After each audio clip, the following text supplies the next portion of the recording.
In 2 weeks, the new Matt Damon film, The Martian, will hit theaters. Last night, Fox Studios hosted a screening for press, which John and Mark attended. So, Mark, what did you think of The Martian? I mean, I thought it might be the best movie I've seen all year. It's so good. I absolutely loved everything about this movie. I'm a huge fan of Castaway, and this movie felt like Castaway meets Apollo 13, and I might have liked this movie better than both of those films. It's just so good. The fact that you get to see Matt Damon on Mars and you get to cut back to Earth and shots of, are we going to be able to help this guy out at all? It was so thrilling. It was so suspenseful. I felt like it was based on a true story. Like, I felt like I was watching It did feel that way, didn't historical events. Everything felt so real to me. And it's not just Matt Damon's show. Whereas Castaway, it's pretty much Tom Hanks in a volleyball with a cameo by Helen Hunt. This one, you have Matt Damon, but you also have amazing performances by guys like Jeff Daniels, Chiwetel Ejiofor, Kristen Wiig, Jessica Chastain, Michael Payne. It was so good. From start to finish, I was so wrapped up in this movie. I can't stop thinking about it. It is the movie you need to rush out to see next. I promise you. I loved it. I loved this movie. And all I could think about walking out of the theater was, finally, Ridley Scott is back. Finally. Now, I should probably stop myself there. I'm not going to say he's back yet. Give me one more good one. But I'm definitely going to say this is a triumph for Ridley Scott, because on top of everything that Mark just said, which I echo completely, one of the things that really stands out as a triumph in this film is the direction. There's a great story here based on a fantastic book. Drew Goddard did a very good job adapting the book as well. But when it comes down to it, when you really think about a lot of the scenes in this movie, a lot of them could have fallen flat. And it's the direction of these scenes that really made them stand out to me. There is so much tension and humor and senses of awe and wonder. And there's just this wonderful sense. There's a scene that you see in one of the trailers where Jeff Daniels goes, this is bigger than one man. And then you see Sean Bean going, no, it's not. And there's that theme that's very, very subtle. I actually kind of wish they weren't as subtle in the movie with it, but that very subtle theme about one man, one human life for the rest of us is worth it to try to do something. The performances you mentioned. Jeff Daniels was amazing in this movie. He fits so well into his character. I think it's going to go over some people's heads. I think a lot of people are going to walk out and they're not even going to think about how good Jeff Daniels was until you really sit down and think about it. Like, he was stunning. Chiwetel Ejiofor was just Chiwetel Ejiofor. I think he's one of the top 4 best actors on the planet today. Dennis, I keep forgetting the name of the engineer dude that you said was in Sunshine. Benedict Wong. Yeah. Benedict Wong, who plays like the main engineer in this thing. Him and Jeff Daniels just melt into their characters so perfectly. It almost felt like the scenes he was in was documentary footage. Like, that's just what it felt like to me. And Matt Damon, man, he kept you riveted. So much of this movie obviously is him alone. And the way he was able to keep you riveted, and the devices that come from the book and what Ridley Scott introduced, keep dialogue going in a realistic way that keeps you totally enthralled. It was visually beautiful.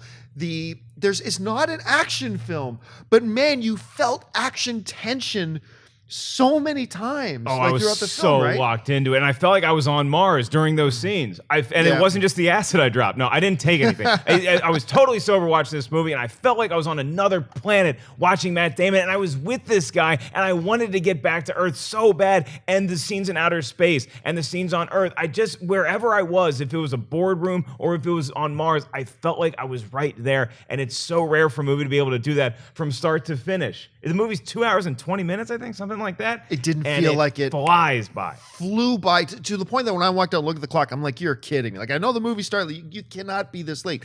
But some great lines as well. I love this part. The Survivor kind of movie as it is, kind of like you were mentioning the Tom Hanks film. It goes, science, bitch, and like stuff like that. It was just, It's so unexpectedly funny. Like the book is very funny, but there are things you can do in a novel that you can't do on the big screen. But they found ways. There's one scene in particular, I was just telling Schnepp about it. I won't say it here because it'd be a spoiler, involving Sean Bean and maybe a former project that he used to be involved in, that I thought I was going to choke. I was laughing so hard on it. Like there's some great humor. Look, I came out of Black Mass.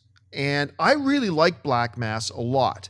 I said at the time, I'll be surprised. I didn't think it would win Best Picture, but I said, I'll be really surprised if it's not nominated for Best Picture at one point. But I remember saying to you the day before you saw it, and I said to you, I really enjoyed blah, blah, blah. It's not a movie that's for everyone, but I really enjoyed it. I won't understand people who don't like this movie. I mean, all film's subjective totally, but I won't be able to wrap my head. What is there not to love about this film? Man, if it's not my favorite film of the year so far, it challenges Inside Out for me as my favorite film of the year.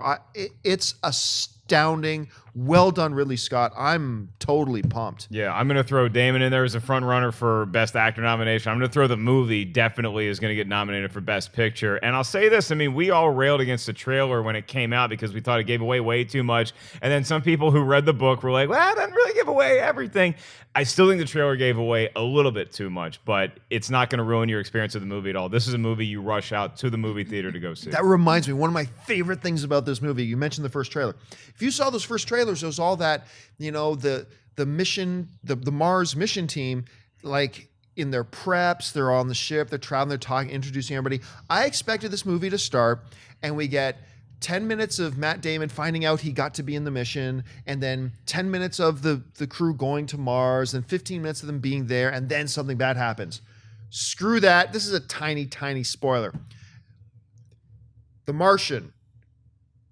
Go! And the movie just starts. Within like 30 seconds, they're gone and Matt Damon's left on Mars. It's I love it when movies don't piss around. They just dive right into it and go. And it's funny because this isn't a fast movie. I was telling this to Dennis and Wendy as we were talking about after the film. This isn't a fast movie. This isn't like a frantically paced movie, but there are no wasted frames in this movie. This is a great example of a movie that's not a fast movie, but that had great pace. Not a single shot, not a single frame of this movie was wasted.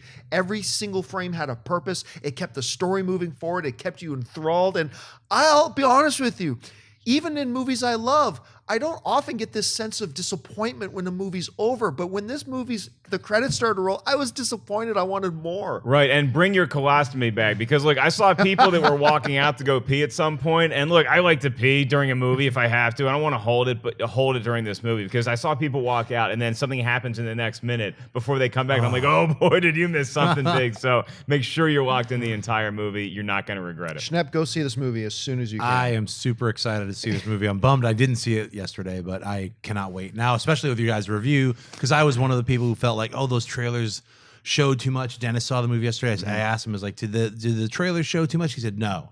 They show a little bit, like you get the idea he's stranded on Mars, which is fine. That's great. But at least there's a lot more to it. Yeah, and a lot of the characters are not what you expect. And you mentioned Matt Damon's going to be a lock for a Best Actor nomination. I really hope Jeff Daniels gets in there for a Best Supporting Actor. I really, really do.